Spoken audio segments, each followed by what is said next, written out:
Hello again, everybody.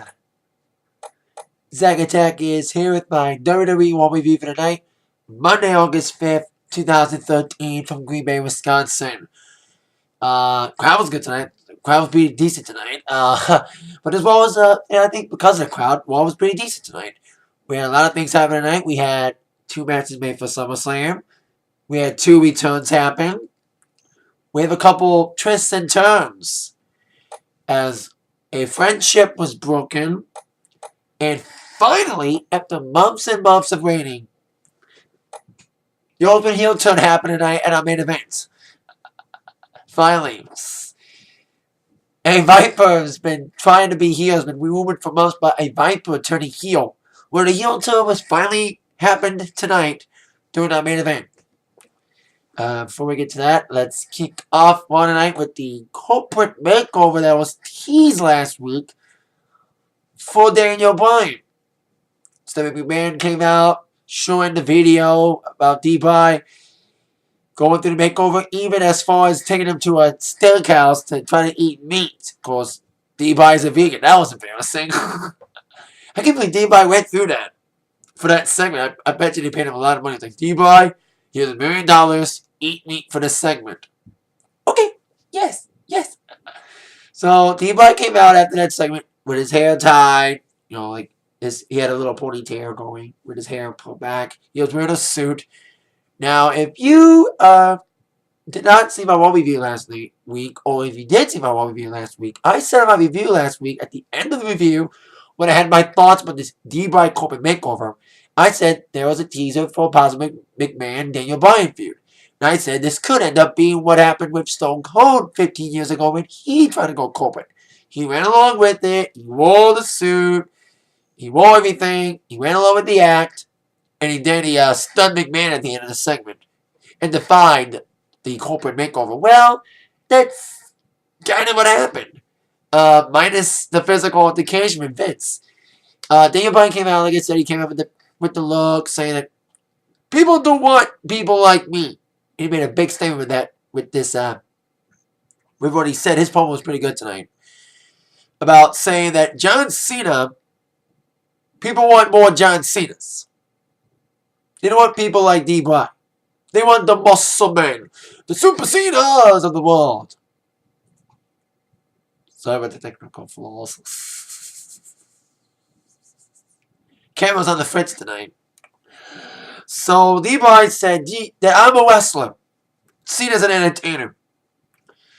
And he says the difference between me and Cena is that when Cena retires, he's retiring for good. He would never wrestle again in any indie organization or anything. When I retire from the WWE, I'm going to go still wrestle at those indie places I bust my ass off. Cena's never experienced hard work or paid his fucking dues like I have. Had to go through many indie organizations till I made it to the big leagues, to WWE, and he went through all this stuff. Saying that he's not John Cena. And then he loves the wrestling. And he will be the man. He'll accept the makeover. He looked like he was going to accept it. And ready to beat Cena at SummerSlam. And that's when Vince came out. Then, Vince making fun of him big time. Saying that he never had a dwarf champion.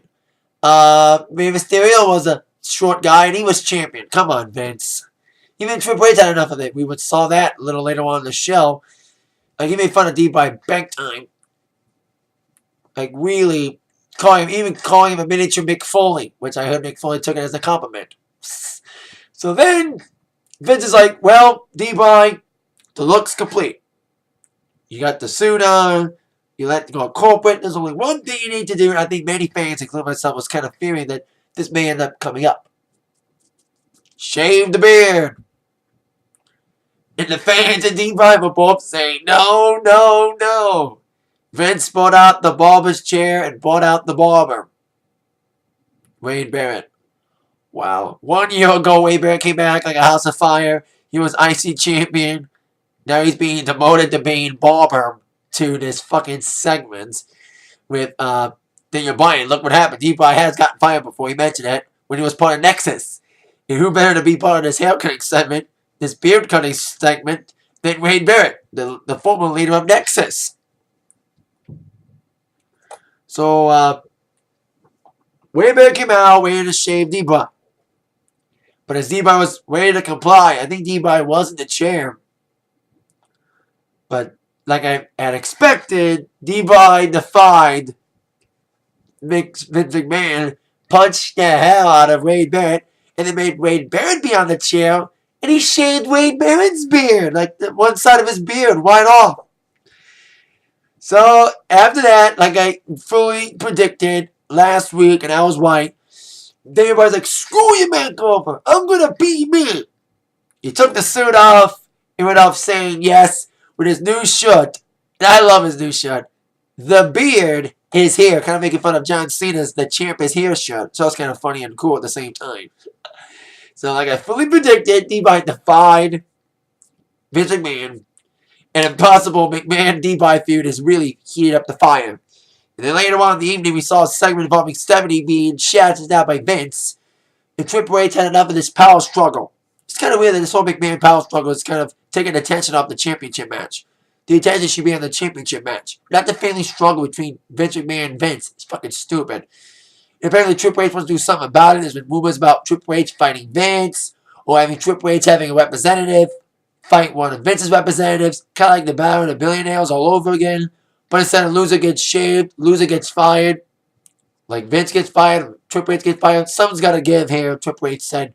And it'll all go to a head at SummerSlam.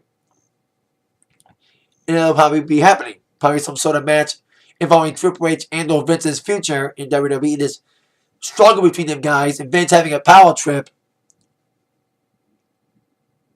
may finally come to a head here at SummerSlam. So there you go. D-Bry, like I fully predicted last week, did a Stone Cold and went along with the makeover. But in the end, he said, fuck this makeover, I'm me. No one's going to change me. I'm no corporate pet, like I fully predicted. Now, on with our first match of the evening. WWE with Ricardo for the first time in months. Ricardo's been, actually a month. Ricardo's been out with a storyline injury to write off him for being suspended. And I have comments for what happened after the matchup. He took on, not entitled of course, Rob Van Dam, a rematch from SmackDown a few weeks ago when Alberto Del Rio got a little cheap victory over Rob Van Dam. And Rob Van Dam came out from the get-go wanting revenge after his loss against Del Rio a few weeks ago by coming in with the typical Rob Van Dam high-flying style. And I do emphasize the word high. But we love RVD, especially in Michigan. It is in Green Bay. I think we saw some Michigan signs. So, that's cool. Midwest, man. Anyway, RVD came in with the monkey flip, some great high-flying moves. Of course, the rolling thunder after a couple of attempts. But of course, Del Rio, with his sly, egomaniacal ways, got back in the game with some nasty kicks. And trying to get him ahead of the game with some nasty offense, but RVD kept flying back. But it is, RVD was going for a big moonsault. Alberto ducked it. And then Ricardo put the bucket at the turnbuckle, like on the ring post area, kind of on top of a turnbuckle there, trying to set up a move where Alberto was going to nail RVD against the bucket in the corner. But as Alberto was ready to Irish whip RVD into the turnbuckle, RVD countered it, and he was the one that rammed Alberto to the turnbuckle and against the bucket that Ricardo set up. That set up RVD going for the pin and the win.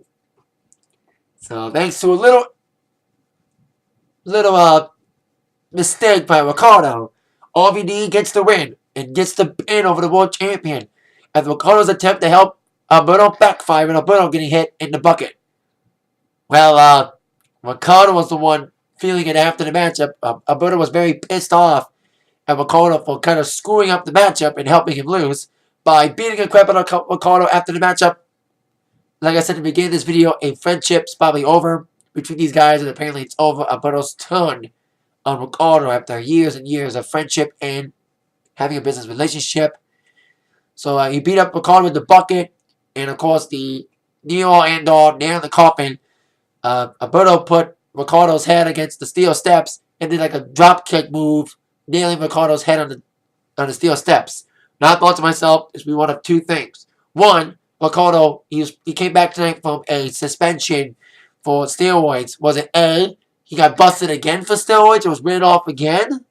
Or B, was it really a real life turn for Alberto and not because they want to write off Ricardo again after the suspension? That's what I'm trying to think. Either A, they're writing off Ricardo again because he got busted again for steroids again. Or B, it had nothing to do with Ricardo getting busted for steroids again. It's another storyline for Alberto turning his back on Ricardo. We'll find out more about this as the days and weeks to come here. So WWE loses to RVD thanks to a little inadvertent accidental mistake by Ricardo, which costed him big time by getting a post-match attack from Alberto. As their relationship is over, Ricardo is out of a job, basically. So, basically, I think I see Alberto and Ricardo getting out of the match somewhere down the line when Ricardo returns. If he ever does return.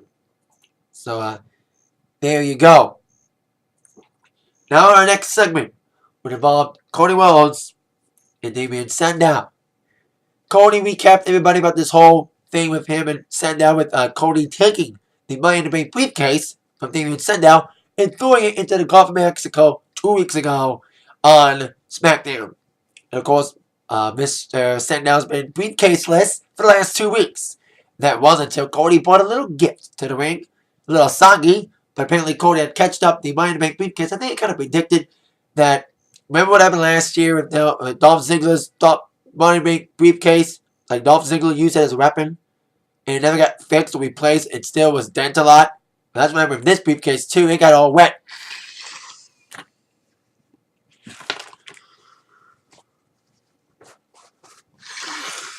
Because it was thrown in the Gulf of Mexico. And Cody's like, Damien, come and get it. So Damien came out saying, Cody, I don't want another sneak attack from you. So please put the case in the ring and step out of the ring so I know this ain't a setup. This ain't a trap. Well, it kind of was a trap. As Sandow was grabbing the briefcase, Cody snuck in and attacked Sandow, and it led up to a brawl. With Cody clotheslining Sandow out of the ring, and Cody taking the briefcase, emptying it of its contents, grabbing the soggy contract, then throwing the contract out of not throwing the contract, but throwing the briefcase out of the ring. And as I fully predicted my attack line today, I predicted some matches would be made for SummerSlam. And indeed, one of them I fully predicted was made officially tonight. Damien Sandow against Cody Rhodes. Now, no one on the stipulation of the Money in the Bank briefcase being on the line will be intact. But as right now, the Money in the Bank briefcase and the contract will not be on the line. But I bet you that stipulation may or may not be added in the weeks to come. So, with that sneak attack, Cody Rhodes and Sandow finally confirmed and official for SummerSlam. Now, on with our next matchup here.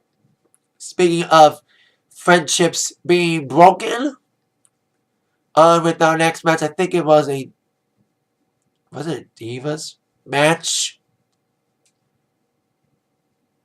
It was either a Divas match or a tag match. I gotta remember what was next. What was the next match? I think it was a tag. It was either. I think it was not a tag match or a Divas match. It was a WrestleMania 29 rematch involving the world's strongest man, Mark Henry, taking on Goldberg. This match was as stupid as the Mania match, but stupider. At Mania, Henry was the bad guy, the heel. Ryback was the face, the good guy. Now it's reverse. Henry's the face, the good guy, and Ryback's the heel. Or in other words, a dick. Because he's just throwing his weight around, literally. Saw that last week. Anyway, it was kind of boring. I'm glad the match ended the way it did. We saved ourselves 5 more minutes of boredom because the main match kind of sucked, and this match was on the way to be sucky too. It's just basically because these guys can't wrestle much. They just throw punches and kicks. Nothing athletic about that. They don't do anything. Like Henry was throwing his weight around too, but then Ryback tried to come back. But then Henry came up with some good offense. It really destroyed Ryback for a bit until Ryback had enough and didn't want to go on the defense. instead of being on offense, so he walked out and got counted out. So there you go. Mark Henry wins by countout. Stupid way to end, but I'm glad it ended the way it did, instead of having an extra 5 minutes of boredom. That was saved. The extra 5 minutes that Mark Henry Ryback saved for the match ending so soon, unfortunately, was used for 5 minutes of John Cena boredom in his promo. I'm glad the fans chanted bowling during the match, during the segment, which I'll explain when we get to the next segment. But till then, we saw Cena's girly friend, one of his girly friends, one of the Bella Twins, both of the Bella Twins confronting Natalya. And if you also saw Miss My More review last week, I mentioned about Natalya. I kind of feel bad for getting squashed and being demoted and having these bitches like the Bella Twins, who are talentless bitches, get all the spotlight. But people like Natalya, who can wrestle, gets fucking demoted and has stupid gimmicks. Like the whole Hornswoggle thing, being stuck with Hornswoggle and Khali, and now being called the Ugly Duckling. But Natalya finally fought back by slapping the hell out of one of the Bellas tonight, possibly sensing a matchup down the line between the Bella Twins against Natalya, maybe an tag match or something, or handicap. Now on to the 5 minute or more like 10 minutes of boredom of John Cena's promo. John Cena, I think, burned and made fun of indie wrestling, put down indie wrestling, because Defies was talking about finding his way to the indies and being through the indies and going through all this shit. And Cena's like, the indies are the minor league. This is the big league. The NFL of wrestling, WWE, kind of like really demoted indie wrestling. He like really nailed a lot of things in his promo, really dissed a lot of people. Talking about Daniel Bryan, he was like making fun of D-Bry, really burned his ass in his promo tonight. That D-Bry wants to glorify wrestling. He wants to glorify wrestling in indie places. He doesn't want to glorify being in WWE, blah, blah, blah, blah, blah. He put down indie wrestlers, saying that Cena denies he can't wrestle. It was even, I think there was a sign that said, "You can't wrestle." There was a chant, like one of many chants about that. And it was like, Cena said he can chant all they want, but he's the best, blah, blah, blah, blah, blah, in his mind. Because he's Super Cena, the egomaniac who wants no one else to be champion but him, the egomaniacal bitch. And then, like I said, the bowling chants came on and everyone was had enough of Cena. They booed the fuck out of him. He fucking deserves it. Because Cena said, Daniel Bryan had a great opportunity to be the main guy in the big leagues. Not talk about being in the minor leagues like indies. If you end up getting fired, you want to go back to the little leagues. This is the big leagues, bitch. So then I see them went on and on and on and on. Here comes Randy Orton with, of course, the briefcase, saying that, John Cena, you may say the champ is here. With you being champ at SummerSlam, or it could be at SummerSlam, the champ is here. Me being the champion, cashing in money in the bank on you. Now, I want D-Bry to be champion. And I do not want Orton to cash in on D-Bry. If John Cena does win at Money in the Bank, at SummerSlam, Money Bank briefcase will be cashed in on Cena. That's what I want. If Cena wins, I want Orton to cash in on Cena. Not cash in on D-Bry. I've said it many times in my reviews the last couple of weeks. If D-Bry gets cashed in on by Orton at SummerSlam, I'll be fucking pissed. I'll be fuming. As fuming as I would be if Christian gets cashed in on by Damien Sandow at SummerSlam. I'll be pissed if one or both of those scenarios happen. So it's Orton Cena was blabbing. Here comes, of all people, the Shield coming down to the ring to beat up on Orton and Cena. But then, of all people, Daniel Bryan came out to make it even, 3-on-3. And then the main event was made by our incompetent GM, Brad Maddox, who only made one appearance tonight, for all of our sanity, making the main event 6-man tag, the combustible elements of John Cena, D-Bry, and Randy Orton again on the Shield. Like I said, the main event went a huge, huge happening in that matchup. Now on to our next matchup, which involved the team of Tons of Funk, because Borders Clay teaming up with Albert, Sweet T, Tenzai, whatever you want to fucking call him, taking on Rowan and Harper, two members of the Wyatt family. Tons of Funk trying to throw their weight around because they're big, and I'm glad it got squashed. Not the other way around. The Wyatt family getting squashed, but of course, the man Bray Wyatt, Huskers. I'm glad no one cheated that. Like I said last week, I'll say it again. Coming out to watch the matchup. I'm glad there was silence during their entrance.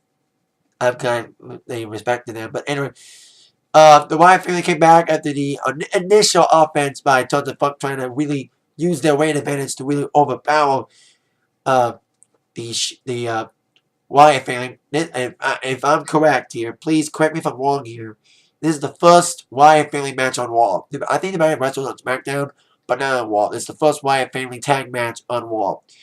So we saw Rowan and Harper coming in with some decent double team moves and decent wrestling moves, really taking advantage, beating the crap out of Tenzai, and really taking it to Tenzai and Brodus, and go with a big killer clothesline by Harper, followed by a big splash on Tenzai by Harper, and a 1-2-3 victory for the Wyatt family. And then Bray Wyatt gets in the ring, beats up on Brodus Clay, and does his move, which has a name now, the Sister Abigail. That's the move he does when he kisses the guy on the inverted STO thing. Now it's called the Sister Abigail. That's a weird name for a finisher. That's a weird name for a finisher. Stupid name. So, Bray Wyatt came out after that, came out with a microphone and said, Kane! Fly with the buzzards. You can take a wing off a buzzard. But that's Kane's power later on when he interrupted. That he's an eater of worlds, and he's a man of many troops. He's not a demon. It's all fantasy land. Then he needs to follow the buzzards and look towards the rafters. And then Kane's music hits, the pyro went off, but Kane was on the screen, saying that indeed you can cut the wings of a buzzards. And he kind of knows why they are here. They are there to indeed torture people and take people and manipulate people, blah, blah, blah, blah, blah. And Kane wants to hurt people for his amusement. Looks like Kane may be taking a heel turn too, like I said we saw. And indeed a heel turn in our main event tonight, like I said in the beginning of this video. But Kane may be teasing a heel turn too. So indeed, he's ready to beat up on Bray Wyatt, challenging him to a match at SummerSlam, saying that in the ring there will be a ring of fire. Well, the Bray Wyatt may go down, down, down in a ring of fire. Bray Wyatt may fall into a ring of fire, and down, down, down as the flames get higher. And he burns, burns, burns in a ring of fire. In other words, Inferno match. Finally, they brought back the Inferno match in WWE 13, the video game. Now they're really bringing back the Inferno match. It looks like it. That it will be Bray Wyatt and Kane at SummerSlam. I should have thought that match was coming too. But it's now official. Bray Wyatt, Kane, SummerSlam, in a fire match. Ring of Fire match, they're calling it. But I'm calling it an Inferno match. And after Kane made that, the fire went off again. And that's how we ended with the fire burning. With the Wyatt stuck in the ring. Like the fires on the ring post went off. So there you go.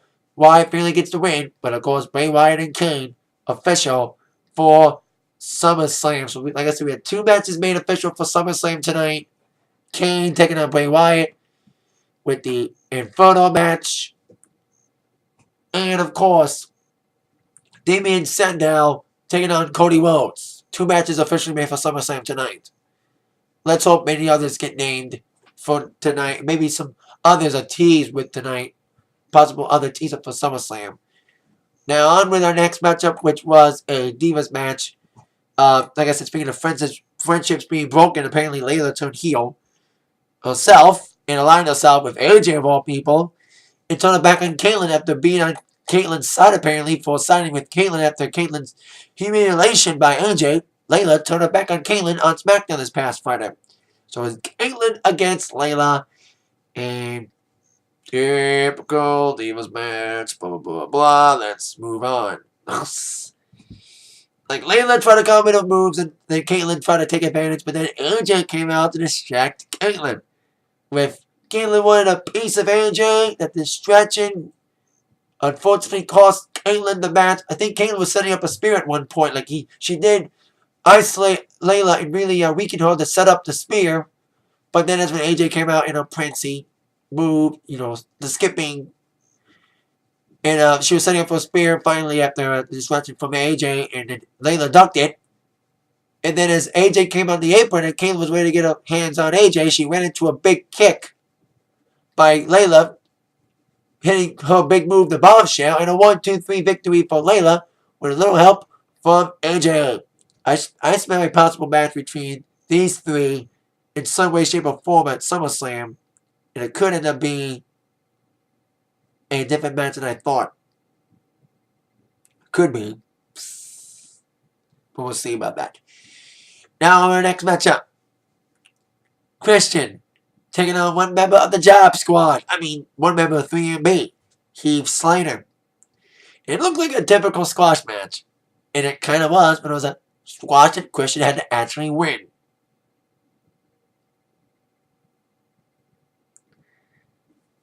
So, and Christian had no entrance, wow. And they gave an entrance to 3MB. That's bullshit. No, 3MB didn't get an entrance either. They didn't deserve it, but Christian didn't get an entrance. That was kind of stupid. He's the number one contender for the world title. Wow. Anyway, Christian came in with his big moves, with his high-flying style, his maniacal ways. But then, of course, as Christian was going for a big move, I think he was going to go up the middle rope and slap the hair on Heath Slater, but it was surrounded by the other two members of 3MB, and Heath Slater capitalized on that distraction by nailing Christian and really giving him some of his own offense. Slater looked okay in this matchup, better than I've seen him in any other squash match he's been in. But like every other match, Slater was on the losing end of the stick yet again, despite nailing some big moves, like a big shoulder block and trying to set up a big suplex and flapjacking by Christian. When Christian came back in the game, Slater then tried to fight back after Christian came flying back as well by nailing Christian in the corner. But it was Slater's showboating that cost him the match. With Christian still thrown in the corner after Slater whipped him into the turnbuckle, Slater did his own air guitar move, but the guitar died when Christian got back up and nailed the spear in a 1-2-3 victory for Christian. So there you go. Christian with the spear gets the victory over Heath Slater in a squash match that he deserved to lose, as usual. Job squad, job squad, job squad. So there you go with that. Now, on with our next match. I think it was either a tag match or a singles match. And it was a singles match. CM Punk taking on Curtis Axel. Now, I knew that a certain beast would get involved in this matchup in some way, shape, or form, where he did after the matchup. And until the ending, it was actually a pretty good matchup, actually. It was pretty high. It was pretty back and forth kind of between Axel. I think Axel really wrestled tonight. But the Punk was infatuated with one thing and one thing only that basically became the thing that almost cost him the match at certain points. His infatuation on getting his hands on Paul Heyman. He may finally get the chance next week, which we found out later on after this matchup.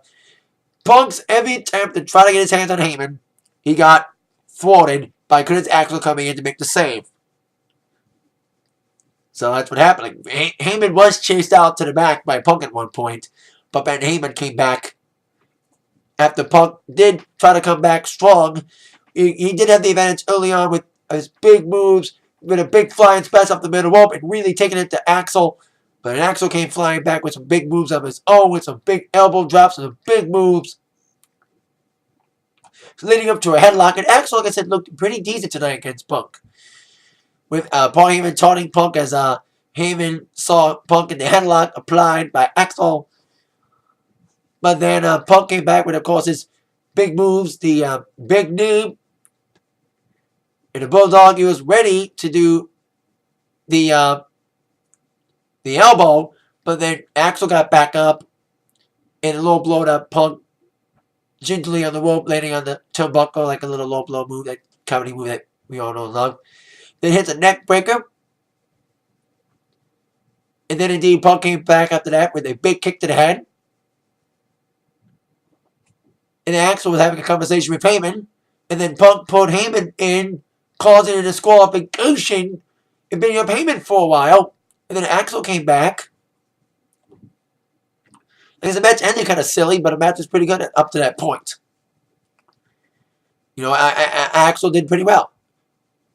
I think Punk at another point in the matchup, need to mention it. I think Axel's knee was beat up as Punk did some knee twists to Axel as well, weakening his knee a little bit. And it really targeting the knee, weakening the knee a little bit. Maybe it was going to set up the Anaconda Vice at a point. But indeed, he never did because the match ended in disqualification with Punk pulling in Heyman. So as Heyman was getting beat up, he was like, here comes a man that I knew was going to help out and be involved in this match and really help up their match at SummerSlam. Of course, I'm referring to the Beast, Brock Lesnar. Now, the number of the day, kids, is the number 3. 3 times it took 2 men to do their move perfectly. I'll explain that in this segment and our next match or so. So Brock Lesnar came out, and Punk wanted to get his hands on Lesnar. It was in the ring. It was like, Lesnar, bring it on. But then Axel pulled Punk out, and Punk gave Axel the go to sleep on the floor, and got a steel chair ready to get his hands on Heyman until Brock Lesnar met him. And Punk brought the fight to Lesnar. Many people were like, oh, Punk's got no chance against Lesnar. Lesnar's a big beast. But I think Punk does have a little bit of a chance. Lesnar may eventually win the match, but at least Punk's going to not back down from Lesnar. As you saw in this beatdown with Punk really giving it to Lesnar. And it took Lesnar 3 times to do the F5. The first attempt, it looked like Brock Lesnar was going to F5 Punk through the table again until Punk counted it. And nailed Brock Lesnar head first into the ring post.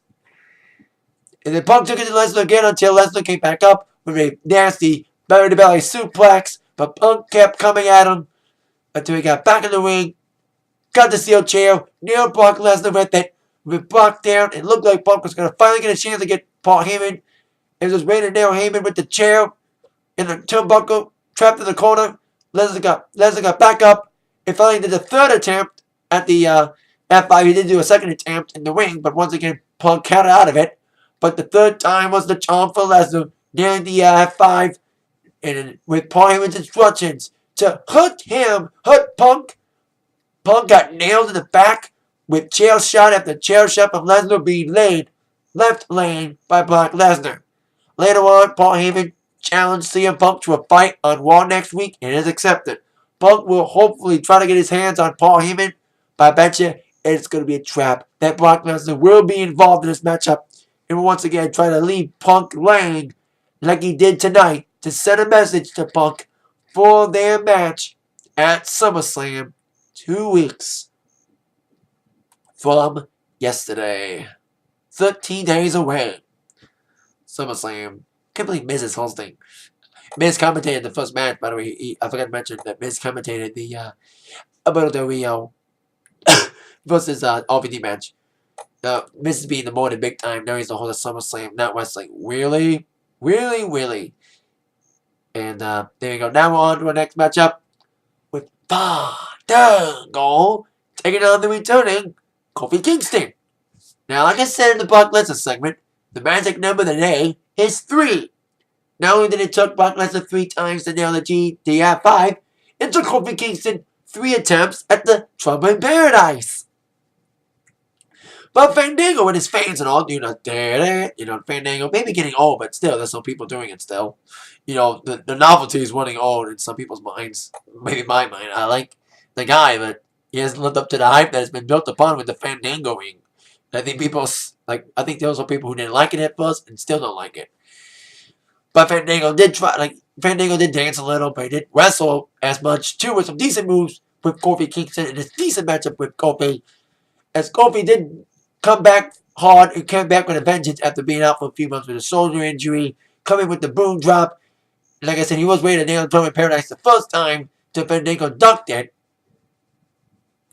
And then Fandango came flying back after Kofi was going for another attempt at the second attempt at the Trouble in Paradise till Fandango kicked him in the head and even tried to use the ropes for leverage in the pin, but he never, even with the ropes as leverage, Kofi still kicked out.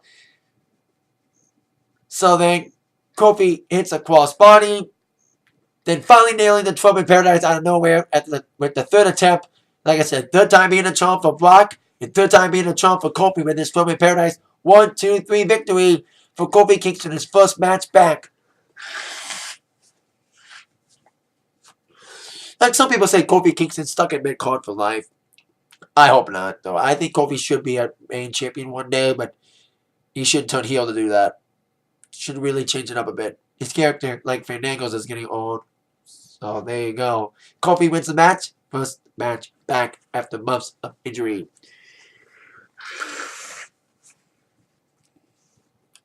Now on to our co-main event for the evening. But before that, we had the Real Americans.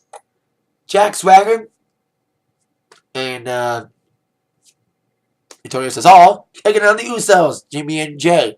Now, the Real Americans, Jack Swagger and Alberto Cesaro, I've been saying this for weeks on my reviews, that Cesaro being with Swagger in a cult has been the best thing that's ever happened to him. And indeed, yes, it has been the best thing, especially tonight. Great double team moves for Real American, really isolating the hell out of Jimmy Uso with some great double team moves, quick tags, really showing real potential. This is probably Jack Swagger's best tag team partner since his team with Dolph Ziggler last year, into a zigzag, as I like to call him. You know, I think Cesaro is a better tag partner for Swagger. They're both really hard knocks, more athletic wrestling than like show-offy like Ziggler was. They're both. It's kind of weird that Cesaro is kind of the best guy in the team, even though he's foreign. And the take on Real Americans, like I said, great double team moves, great isolation, and great tag team work by Real Americans. But hopefully, WWE won't fucking demote them, because Real Americans should be tag champions. You know who should have been tag champions? I've said this numerous times. World Scholars should have been tag champions. Primetime Players should be tag team champions. Real Americans should be tag team champions. Hopefully WWE don't blow it again on this one. So as Real Americans get the double team moves, really isolating Jimmy in the corner. Jimmy got the hot tag into Jay. And Jay really came in like a house of fire, really hyping the team back up with some great moves. I think there was a great move when he came up the top rope and did like a big drop kick in the air to Swagger. He did a big fly move to Swagger, sending him out to the outside area. But they were a little help from Swagger and Cesaro. The team got the victory. And with the help from Seth Coulter. As Jay and Cesaro was left in the ring, Cesaro got kicked in the head a bit. Jay got pulled to the middle rope outside the ring with the referee distracting Cesaro. Jack Swagger got a little cheap shot in to Jay, setting up the neutralizer from Cesaro to Jay in a 1-2-3 victory for Real Americans. Finally, they get a win. So there you go. Real Americans may be on its way to a big tag team title match someday. With double team moves like that and great teamwork from Swagger and Cesaro, no matter if you don't like what they say, especially Zeb Coulter, dissing the hell out of the Packers, because this is Green Bay after all. Go, Pack, go. All I gotta say is, the Bears. The Bears.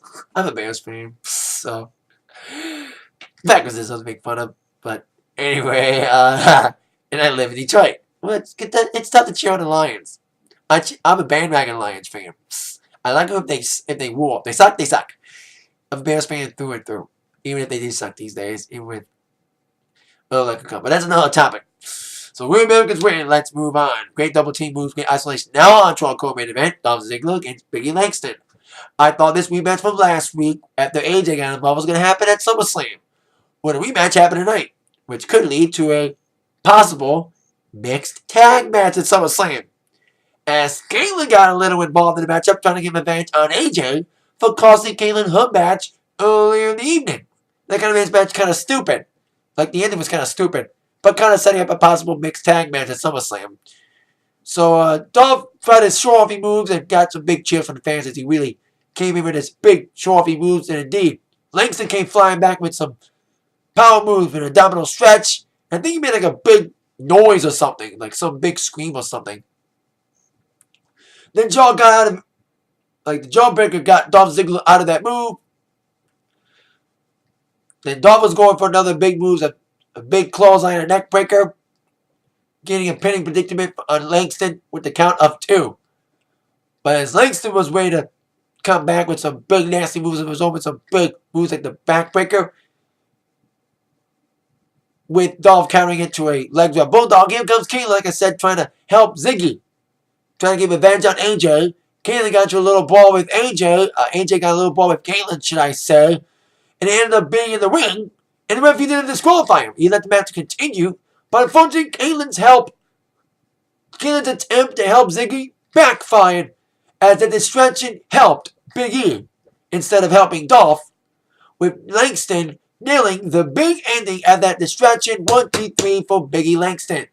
So like I said, could possibly cause a mixed tag to happen with Caitlyn teaming up with Dolph against Big E and AJ. Now on to our main event.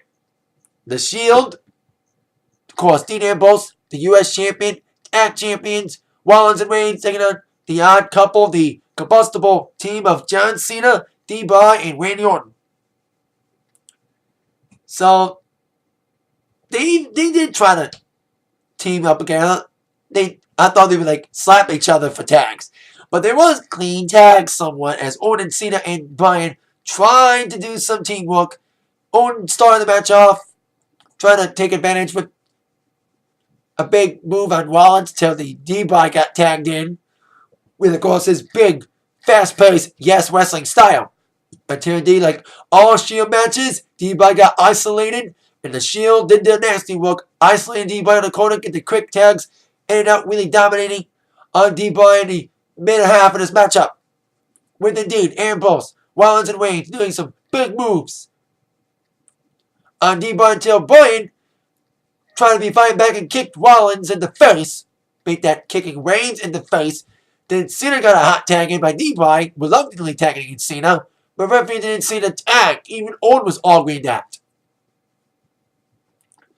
Then indeed, with Orton and Cena being knocked out of the ring, Bryan got to nail the yes lock on Rollins. And then this is when a silly ending takes place. Reigns and Ambrose broke up the yes lock and got a little disqualification. It was kind of a silly way to end the match up there. But indeed set up the ultimate heel turn, like I said in the beginning of this video. So, as Cena and Orton come in to try to help out after the Shield broke up the yes lock, Orton nailed the RKO on Bryan. And I thought, yeah, Orton's going to turn heel, but it looked like he wasn't going to really turn heel because he and Cena were doing some double team moves on the Shield, clearing him out. But with Rollins, Reigns, and Ambrose out of the ring, Orton's heel turn was finally complete as he RKO'd Cena. And after the RKO on Cena, it looked like Orton was going to cash in tonight. So if Cena laid out after the RKO, Orton pulled out the briefcase. And it was like teasing to cash it in. But as Orton was ready to cash in Money in the Bank, the Shield came back. They left the ring at one point. The Shield came back. Orton slithered out of the ring and basically left Cena and Bryan to get further destroyed by the Shield, ending with a triple powerbomb on Bryan. So Orton delivering a big statement on both Bryan and Cena, not caring who wins at SummerSlam. Orton will possibly cash in at SummerSlam. My thought is, Orton should cash in if Cena wins, not cash in if Bryan wins, like I keep mentioning. So a lot of things could be going on in this scenario with Orton now heel. Finally, there's been rumors about Orton turning heel for months, and he finally turns heel tonight by turning on Cena and Bryan after the tag match, not caring about anything but himself. So finally, we got a heel turn from Randy Orton, and it was kind of a weird scenario with Orton and Cena and Bryan being a tag team tonight. You know, teaming up together. It was kind of an odd tag team pairing, so there you go. Orton turns heel finally on Cena and Bryan after their tag team encounter. So there you go. That's my Raw review for tonight. Decent Raw tonight. 2 matches made for SummerSlam Cup returns. And of course, Orton heel turn. I think it's my longest Raw review in a while. So there you go. A lot to say tonight. That is it for my Raw review for tonight. I'll see you all later. With that in mind, you've all been attacked by the review from Zach. Thank you very much for watching this very, very long video tonight. I really appreciate you watching it.